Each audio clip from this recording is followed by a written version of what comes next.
অনেকেই প্রশ্ন করে থাকেন যে হার্টের রোগীদের জন্য আসলে আ ডায়েট চার্ট কেমন হওয়া উচিত? আমি আসলে ডায়েট চার্টের ক্ষেত্রে অত বিস্তারিত কথা বলছি না। খাবার-দাবার কেমন হওয়া উচিত? ১ম এই যদি আসি শাকসবজি। আ কোন ধরনের শাকসবজি হার্ট অ্যাটাকের পেশেন্টদের জন্য খুবই ভালো।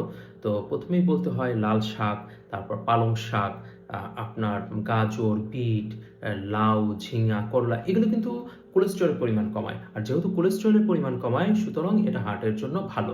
এরপরে যদি আমি আসি কোন ফল খেলে আসলে হার্টের রোগীদের জন্য উপকারী হবে। তো আমাদের দেশীয় অনেক ফল আছে যেমন পেয়ারা, কলা, তারপর হচ্ছে বাহিরেরও ফল আছে যেমন আপেল, কমলা। এই ফলগুলোতে কিন্তু পটাশিয়ামের পরিমাণ আ অনেক এবং অ্যান্টিঅক্সিডেন্টে ভরপুর। সো এই খাবার-দাবার কিন্তু হার্টের পেশেন্টদের জন্য খুবই ভালো।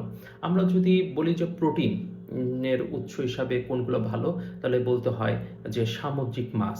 সামুদ্রিক মাছে কিন্তু আপনার আ মানে আ ওমেগা 3 ফ্যাটি অ্যাসিড এটার পরিমাণটা অনেক বেশি থাকে এবং এটা কিন্তু খারাপ কোলেস্টেরলটাকে কমায় এবং ভালো কোলেস্টেরলের পরিমাণ বাড়ায়। আ সো এটা কিন্তু হার্টের জন্য খুবই ভালো। আমি সবাইকে সাজেশন দেই যে সামুদ্রিক মাছ বেশি করে খাবার জন্য।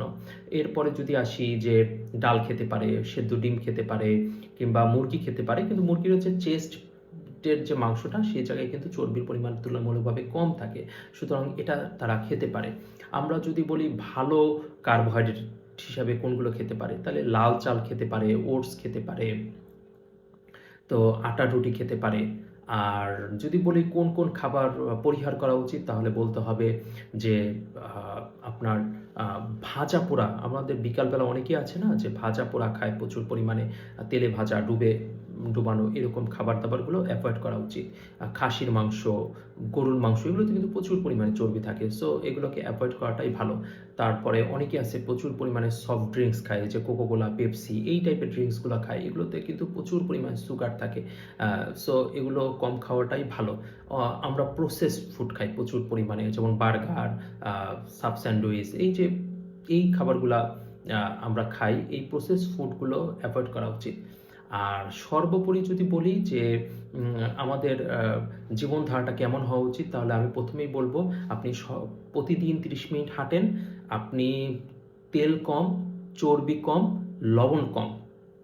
এই ধরনের খাবারগুলো খান। ধূমপানটা পরিহার করুন এবং আ আপনি ডাক্তারের নিয়মিত পরামর্শ নেন। আশা করি আপনি ভালো থাকবেন। হার্ট অ্যাটাকের পেশেন্টরা এইগুলো যদি মেনে চলে তাহলে অবশ্যই ভালো থাকবে। সবাই ভালো থাকবেন। আল্লাহ হাফেজ।